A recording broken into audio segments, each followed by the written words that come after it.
성경은 태초에 하나님이 천지를 창조하시니라 이런 선언으로 시작을 합니다. 즉 세계가 어떻게 시작되었는가 하는 이야기로부터 성경이 시작이 됩니다만 이 존재의 시작에 관한 여러 이야기가 있으나 결국 두 가지로 압축이 됩니다. 하나는 우연이냐 또 창조냐.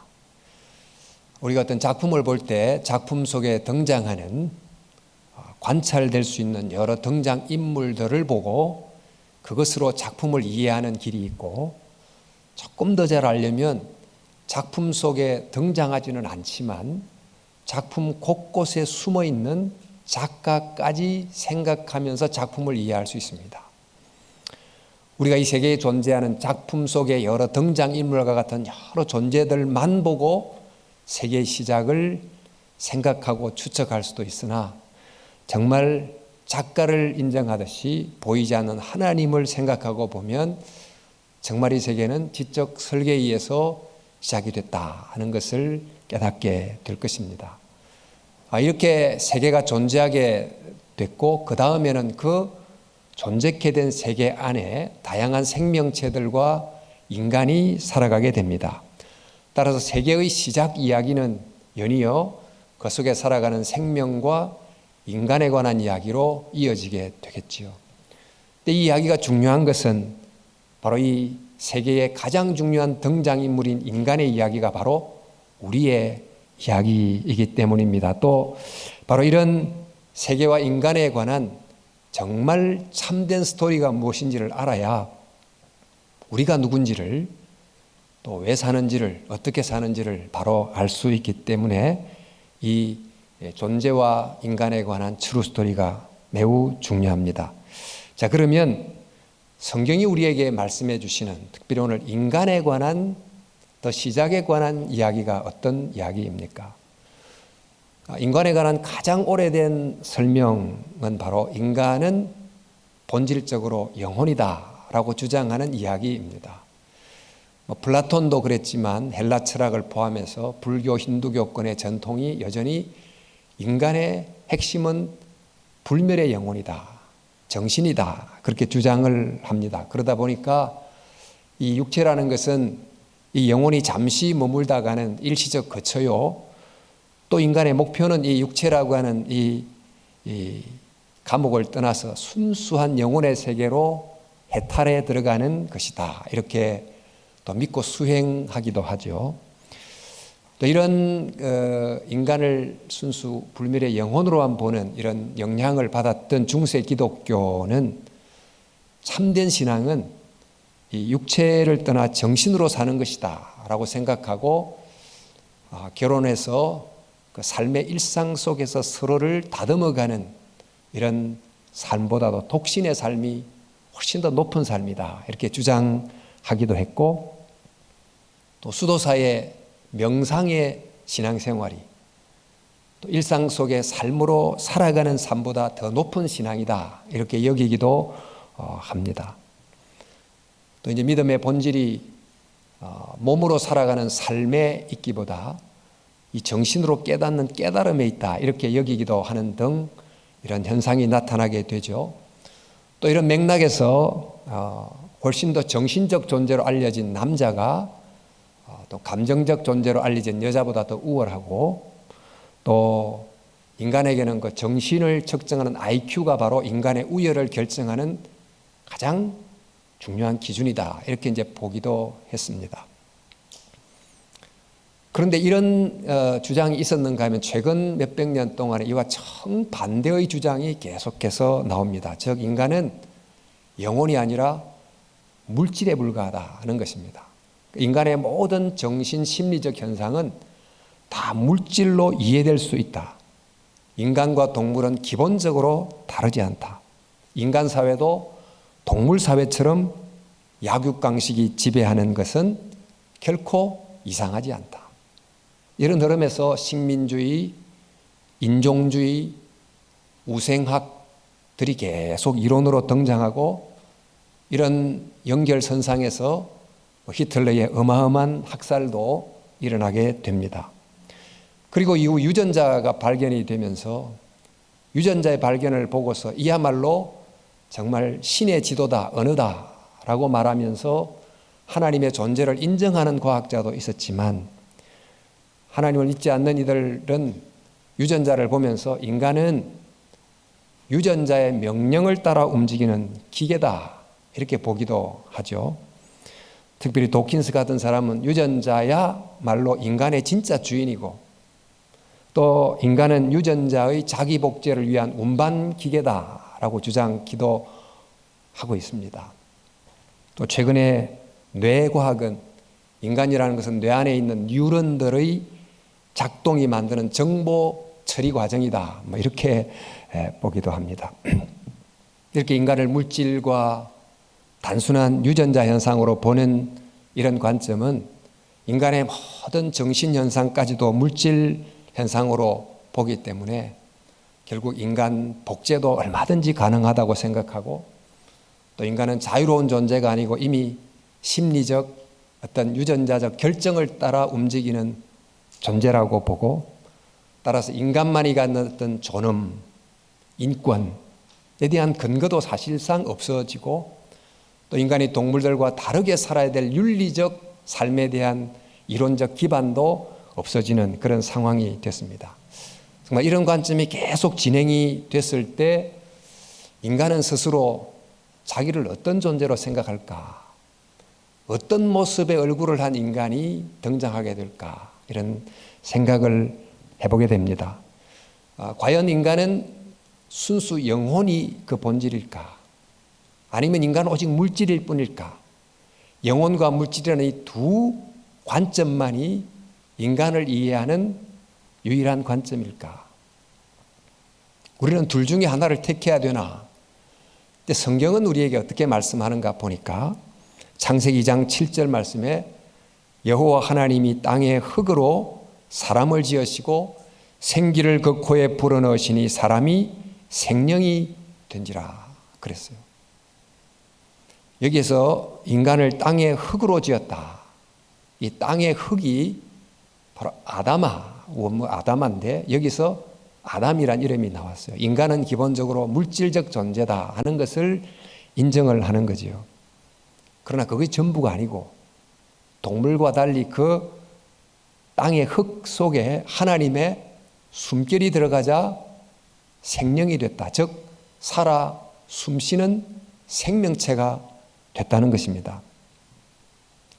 네, 마치 산소와 수소가 결합하면 단순히 산소 플러스 수소가 아닌 물이라고 하는 전혀 새로운 물질 자체가 생겨나는 것처럼 땅의 티끌과 하늘의 숨결이 만나니까 단순한 두 개의 결합이 아닌 두 원소의 두 성분의 결합을 통해서 완전히 다른 인간이라고 하는 새로운 생명체가 등장하게 됐다는 것입니다. 따라서 산소와 수소로 물을 분리하면 물이 더 이상 물이 아니듯이 인간을 단순히 영혼으로 물질로 분해하고 나면 그는 인간이 아니라고 보는 겁니다. 다시 말하면 성경은 인간은 이 둘이 통합된 존재라는 거지요. 그러니까 인간이 이처럼 이 통합된 존재라면 인간이 살면서 이 물질 세상을 떠나는 정신적 해탈을 삶의 목표로 삼거나 또 그저 물질로서 유전자로서 살아간다고 하는 이 이론을 그저 받아들이며 사는 것이 옳지 않고 몸으로 가지고 통합된 한 인격으로 이 현실을 살아가는 것, 이것이 성경이 말하는 인간의 참된 모습입니다. 또한 인간의 최종 모습도 육체를 떠난 저 불멸의 영혼이 되는 게 아니고 또 우리 그냥 흙으로 물질로 그냥 분해돼서 사라지는 것도 아니고 영혼과 육체가 통합된 몸이 마침내 완성된 형태, 즉 부활의 몸이 되는 것입니다. 자, 이처럼 성경은 우리에게 인간은 누구냐? 인간은 정신만이거나 물질만이 아닌 이 둘이 통합된 존재다. 앞으로도 정말 구원받고 나서 이 둘이 통합된 형태로 영원히 존재한다 라는 것입니다. 이렇게 하여 인간이란 개체를 이 둘의 통합된 존재로 이제 보는데, 자, 이렇게 땅의 티끌과 하늘의 숨결을 가지고 통합되어 만들어진 존재가 인간인데, 바로 이렇게 만들 때 하나님이 어떤 모습으로 만들었을까? 만들고 나니 어떤 모양이었을까? 지금 우리가 보는 생명체들이 매우 다양한 모습을 갖고 있는데, 하나님이 두 성분으로 인간을 만들 때 누구를 닮은 모습으로, 무엇을 닮은 모습으로 창조하셨을까? 우리 창세기 1장 27절 하나님이 자기 형상 곧 하나님의 형상대로 사람을 창조하셨다. 즉 하나님을 닮은 모습으로 창조하셨다는 것입니다. 이 말씀은 하나님을 닮은 모습이면서 하나님을 닮아가야 할 모습의 존재로 우리를 창조했다, 그런 뜻이에요. 자, 인간이 하나님을 닮고 닮아가야 될 존재인데, 그러면 바로 그 하나님을 닮은 모습이 어떤 모습입니까? 인간 속에 있는. 그러니까 인간이 하나님을 닮을 수 있는 모습도 있습니다만 없는 모습도 있지요. 그 하나님의 전능하심이라든지 하나님의 무소부재하심이라든지, 이것은 인간이 닮을 수 있는 모습이 아닙니다.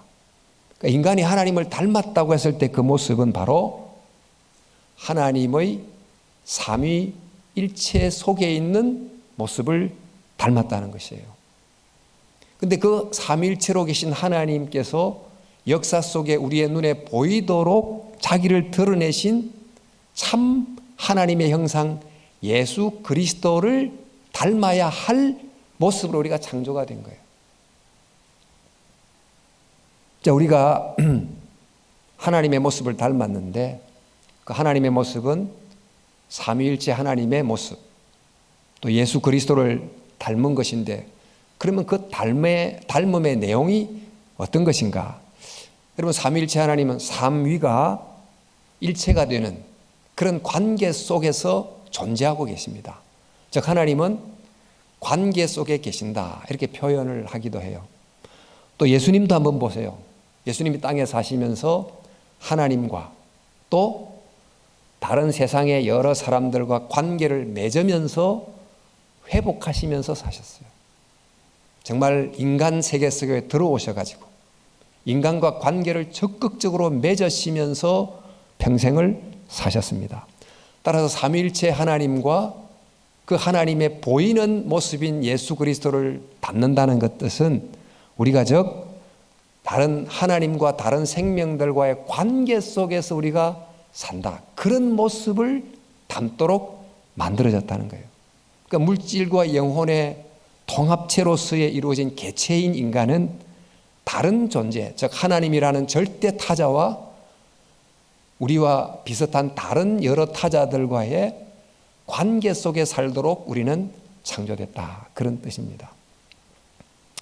자, 이렇게 우리는 이제 관계를 맺으며 살도록 창조됐는데, 그럼 그 관계가 어떤 관계여야 됩니까? 어떤 관계를 닮아야 됩니까? 삼위가 일체로 계실 때 그 관계는 삼위 간의 사랑의 관계였지요. 또 예수님께서 이 땅에 살아가시면서 하나님과 맺으셨고 사람과 맺었던 관계도 기본적으로 사랑입니다.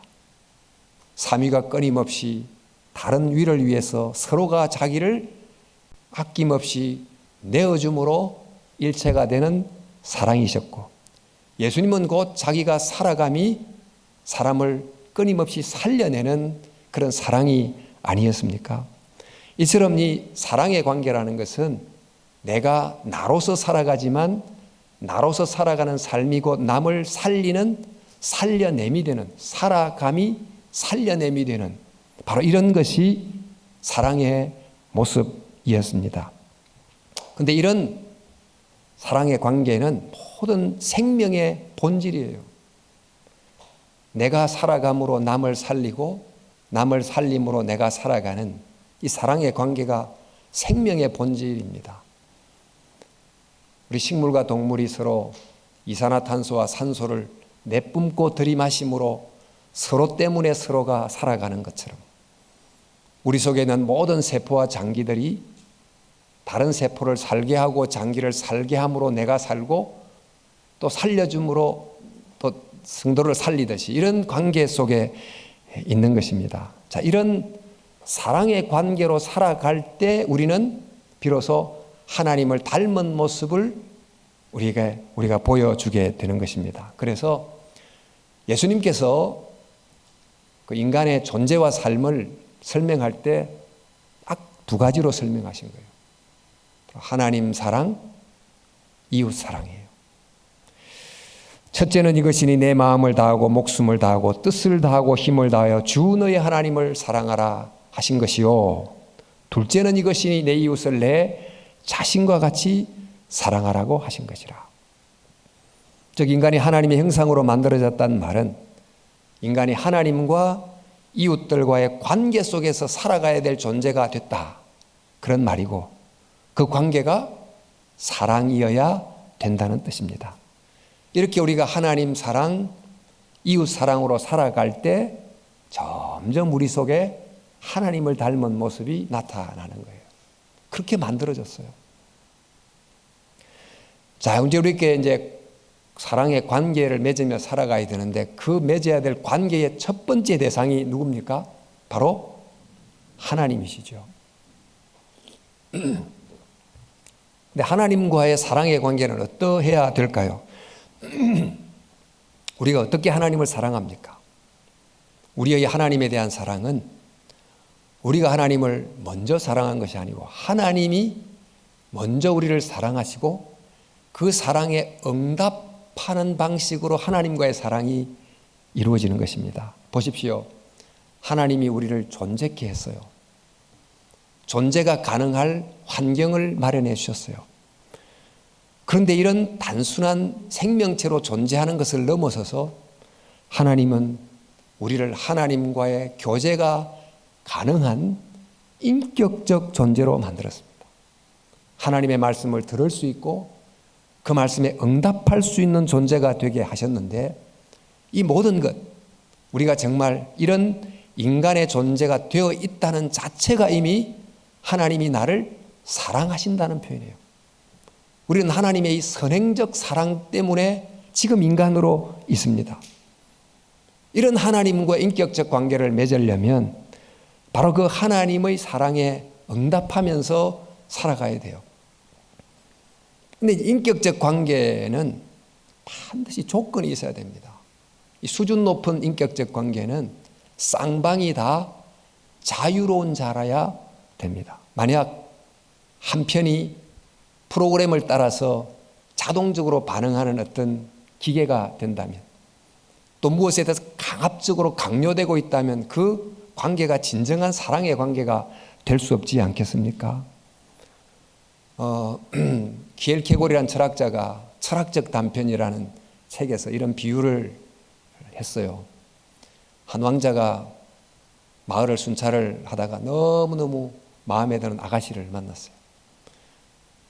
근데 왕자라는 신분으로 아가씨를 만나서 프로포즈를 하면 왕자라고 하는 신분의 어떤 그 힘 때문에 정말 왕자 자신을 사랑하지 않아도 억지로 예 이렇게 답할 수도 있잖아요.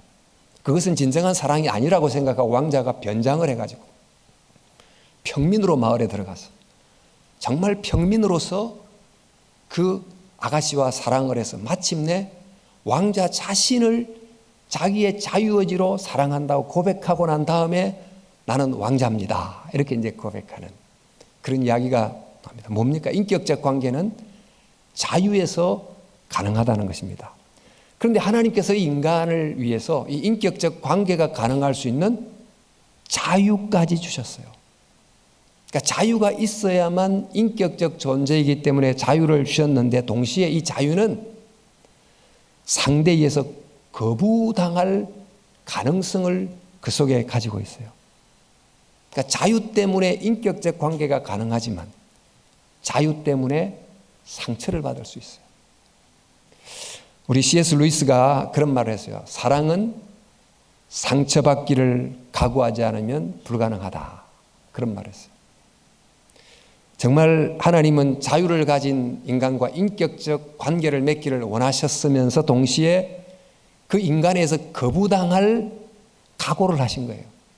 즉 사랑의 모험을 한 셈입니다. 하나님이 이렇게 인격적 관계로서 인간에게 자유를 주셨습니다. 근데 문제는 이 자유가 바르게 지속이 되어야 인격적 관계가 유지가 되지 않아요. 근데 이 자유라는 것은 매우 역설적이게도 자유는 적절한 제한이 있을 때 유지가 돼요. 그러니까 자유와 제한이 함께 있어야 자유가 자유롭게 되는 것입니다. 교통법규라고 하는 적절한 제한이 있을 때 운전자가 자유로울 수 있고, 또 놀이터에 가면 이 금지 표시라고 하는 이 제한이 있을 때 그 안에서 아이들이 자유롭게 놀 수가 있고, 또 게임의 룰이라고 하는 어떤 제한이 있을 때 이 테니스든지 뭐 탁구든지 서로가 재미나게 경기를 할 수 있는 것입니다. 이처럼 자유라는 것은 적절한 제한 안에서 유지되는데, 하나님께서 자유를 주시면서 동시에 이 자유를 유지할 수 있는 적절한 제한을 함께 주셨어요.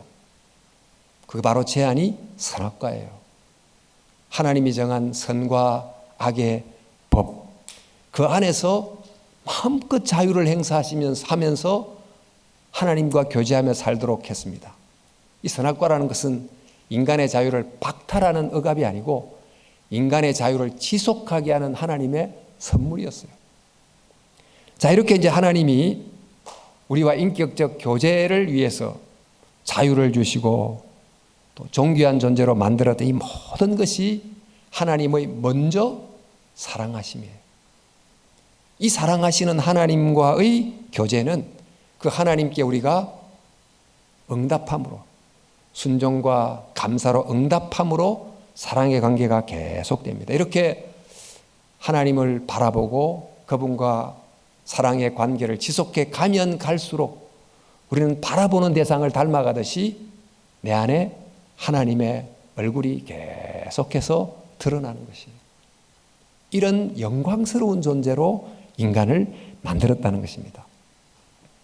근데 하나님이 이렇게 우리를 관계적 존재로 만들었는데 우리가 맺어야 될 관계의 대상은 하나님도 계시지만 이웃도 있어요.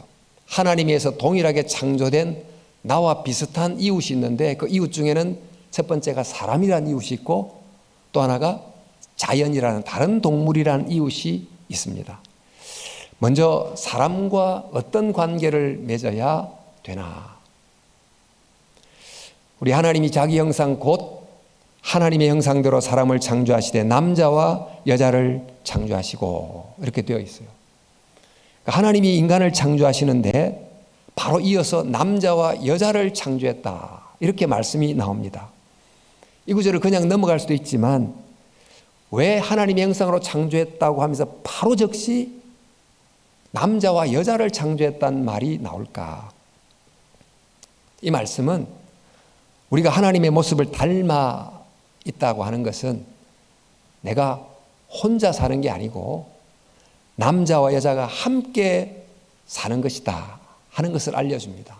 여기서 말하는 남자와 여자는 생물학적 꼭 남성, 여성만을 말하는 것이 아니고 즉 나와 다른 너, 다양한 너와 함께 살아가는 것이 하나님을 닮은 모습이라는 것입니다. 그러니까 하나님이라고 하는 절대 타자와 함께 또 사람이라고 하는 다른 여러 다양한 너, 다른 타자들과 함께 살아가는 모습이 바로 하나님을 닮은 모습이에요. 자기의 이기심을 갖고 자기만 살려고 하는 모습 속에는 하나님을 닮은 모습이 없는 거지요. 이렇게 이제 함께 살아야 되는데 그 함께 사는 모습이 어떤 모습입니까? 그것을 이제 창세기 2장 아담 하와 이야기에서 조금 더 자세히 우리가 알 수 있습니다. 창세기 2장에 보면 하나님이 남자와 여자를 만드는데 먼저 남자를 만들고 여자를 남자의 갈비뼈로 만들었다고 되어 있죠. 이야기를 너무 문자적으로 보기보다 남자와 여자, 즉 나와 너의 관계의 본질이 어떠해야 되는지를 보여주는 하나의 어떤 시적 비유로 말씀하셨다라고 보는 게 더 좋습니다. 남자의 갈비뼈로부터 여자가 만들어졌다 이 말은 남자와 여자는 기본적으로 동질이다. 이 말씀이 기록될 당시만 해도 남자와 여자는 너무너무 달랐죠. 여자는 인간 취급을 받지 못했던 그때도 동질이다, 남자와 여자는. 뿐만 아니고 머리나 발뼈가 아닌 갈비뼈에서 만들어졌다는 것은 둘의 관계가 지배와 복종의 관계가 아닌 정말 사랑의 관계다, 사귐의 관계다 하는 것을 알려주는 것입니다. 그래서 요즘 그 젊은 연인들의 표현을 빌리자면, 이것도 오래된 표현이지만 내 안에 너 있어, 뭐 이런 표현과 굉장히 유사한 거예요. 내 갈비뼈란 표현이. 또 예수님께서 이런 말씀을 하죠. 아버지가 내 안에, 내가 아버지 안에. 이런 상호 내주적인 이런 관계를 인간 간의 상호 사랑의 관계로 보는 것입니다. 이렇게 이제 하와가 만들어졌어요. 만들어지자 아담이 고백하기를 너는 내 뼈 중에 뼈요 살 중에 살이라 그러지요. 이게 인류 최초의 사랑의 세레나데입니다. 근데 이 말씀은 내 뼈 중에 뼈다, 이 말은 너는 나다 이런 뜻이에요. 너가 곧 나다. 이 사람과의 관계에는 어떠해야 됩니까? 나는 나요, 너가 아니다 라고 하는 너와 나의 다름 속에서 자아의식이 생겨요. 그러나 그것만 가지면 안 돼요. 나는 너다, 나는 너와 같다라고 하는 연대의식이 함께 있어야 됩니다. 만약 나는 나일 뿐이요 너가 아니다 라고 하는 것만 강조하면 개인주의가 돼요. 그러니까 나는 너다, 같다, 이걸 강조하면 나라는 개체가 사라진 집단주의가 되죠. 우리 영어에 보면 문장을 쓸 때 나라고 하는 주어가 빠지는 법이 없어요. 근데 나라는 주어를 쓸 때도 소문자를 안 써요. 그냥 대문자를 딱 써요. 나는 나다. 굉장히 강조하는 문화잖아요. 근데 동양에서는 한국말에도 나라는 주어를 안 써도 문장이 얼마든지 돼요. 나가 자꾸 없어지는, 집단 속에 그냥 매몰돼 버리는. 그러니까 둘 다가 건강한 관계가 아니다. 성경은 남자와 여자, 아담과 하와의 다름과 같음을 동시에 붙들게 해요. 나는 너와 다르면서 동시에 같다는 거예요.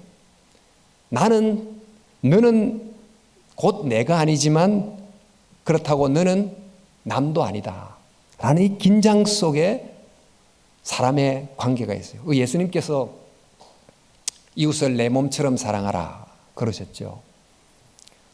말씀을 보세요.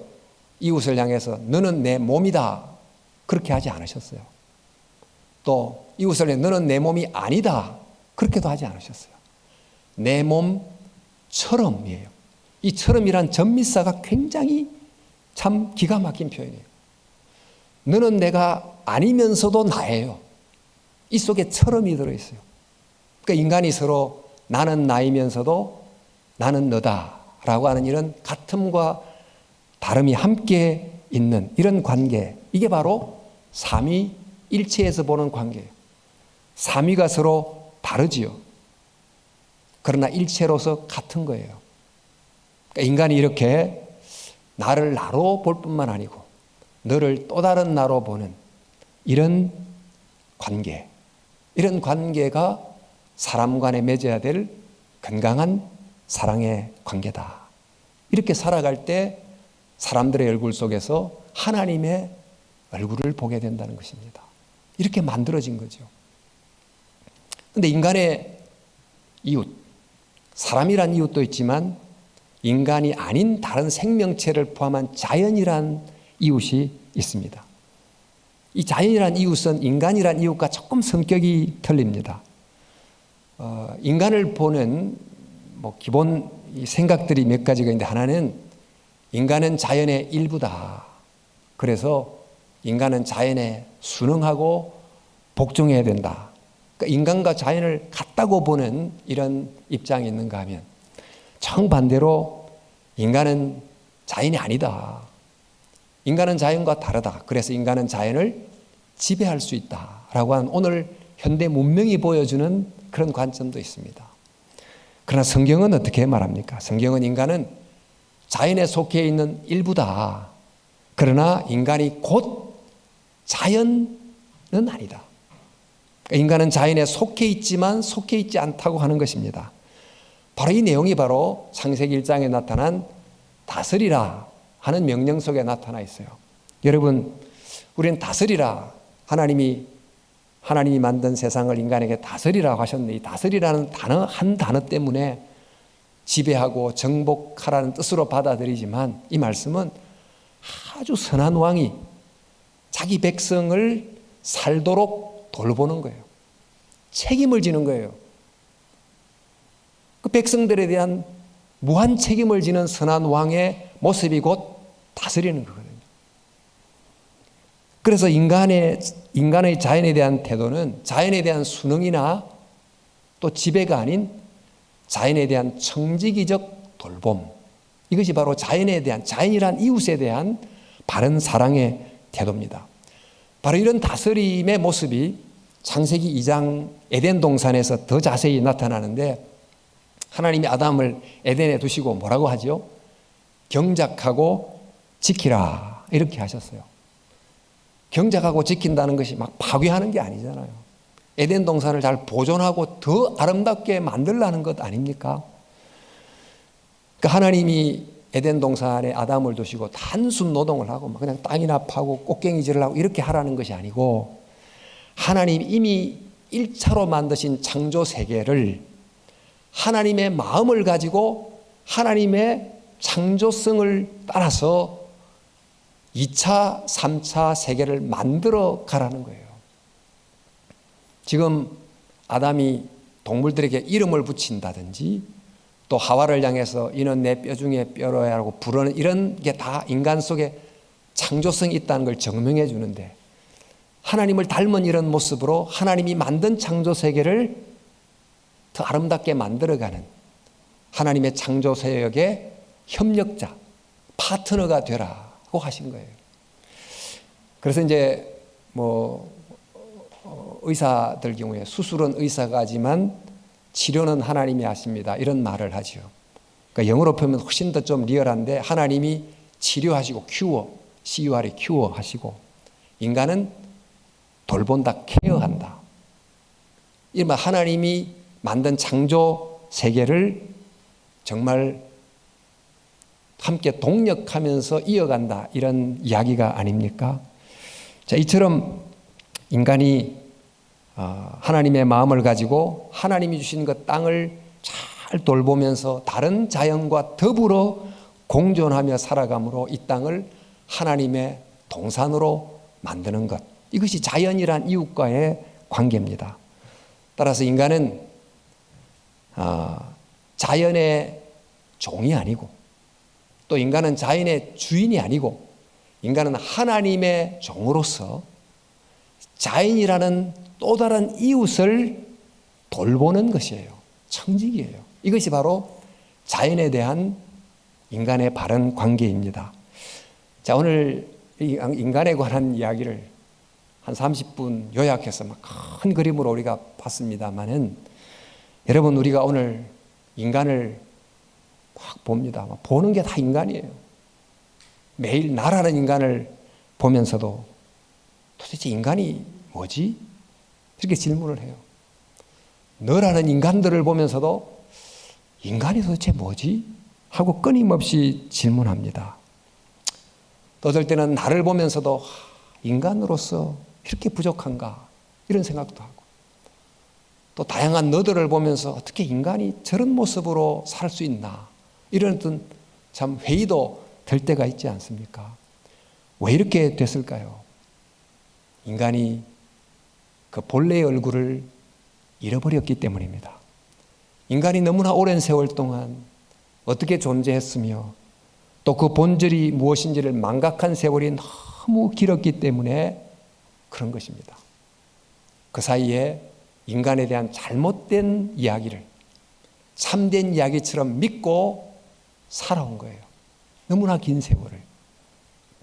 부서지고 망가진 이 인간의 얼굴이 본래 인간의 얼굴인 것처럼 여기며 살고, 특별히 요즘 우리 시대 진화적 세계관을 통해서 더더욱 그렇게 됐습니다마는 이 세계 속에 있는 경쟁, 지배라고 하는 이런 질서가 원래 인간 사회의 질서라고 여기기까지 하게 됐어요. 마치 C.S. 루이스의 나니아 연대기에 보면 겨울 마녀가 이 나니아 나라가 온통 꽁꽁 얼어붙은 겨울이 됐는데 이 겨울이야말로 원래 나니아 나라의 모습이야 하고 나니아 나라 백성들을 계속 속이는 것과 똑같이 지금 우리가 살아나가는 인간의 모습들, 우리가 보는 인간의 얼굴들이 원래 인간은 그런 거야 이렇게 생각하게 만들고 받아들이게 만들고 그렇게 살게 한 것입니다. 우리가 겪고 있는 이 코로나라고 하는 것도 어쩌면 그릇된 질서를 올바른 것으로 너무 오랫동안 여기고 살아왔던 결과가 아닌가 합니다. 이럴 때 필요한 것이 뭘까요? 바로 인간의 본래 얼굴을 다시 기억해내는 것입니다. 그 본래 얼굴이 뭡니까? 하나님을 닮은 얼굴입니다. 하나님을 닮은 얼굴 어디서 찾아낼 수 있습니까? 인간의 본래 얼굴은 동물의 얼굴이다 라고 말하는 이야기들 속에서 찾을 수 있습니까? 인간의 본래 얼굴은 저 물질이다 라고 말하는 이야기 속에서 그 진짜 얼굴을 찾아낼 수 있습니까? 오직 인간의 본래 얼굴을 찾게 해주는 유일한 이야기는 성경의 트루 스토리입니다. 이 트루 스토리를 통해서 인간은 영과 육이 통합된 존재요. 또 하나님과 이웃과의 관계 속에서 사는 관계적 존재요. 그 관계는 사랑이어야 하고 그런 사랑으로 살아감으로 비로소 우리 얼굴이 하나님의 얼굴을 닮아가게 된다는 우리의 본래 얼굴을 되찾게 된다는 이야기. 그 이야기 속에서 우리를 만나게 된다는 것입니다. 특별히 또 하나님의 온전한 형상으로 살아가는 예수 그리스도를 통해서 인간의 본래 모습은 우리가 지금 주위에서 보는 이 사람들의 모습들처럼 부서지고 망가지고 때로는 추한 모습이 아닌 너무 빛나고 아름답고 영광스러운 모습이라는 것을 다시 찾게 됩니다.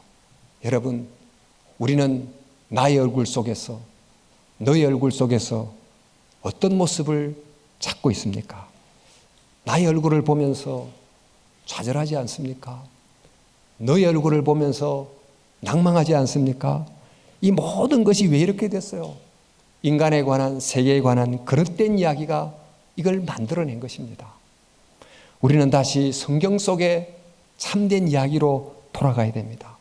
그 속에서 인간이 어떻게 시작이 됐는지, 인간이 원래 누구였는지 그것을 바로 알 때만 비로소 나의 얼굴 속에서 그리고 너의 얼굴 속에서 참된 얼굴, 하나님의 형상을 회복하게 되는 것입니다.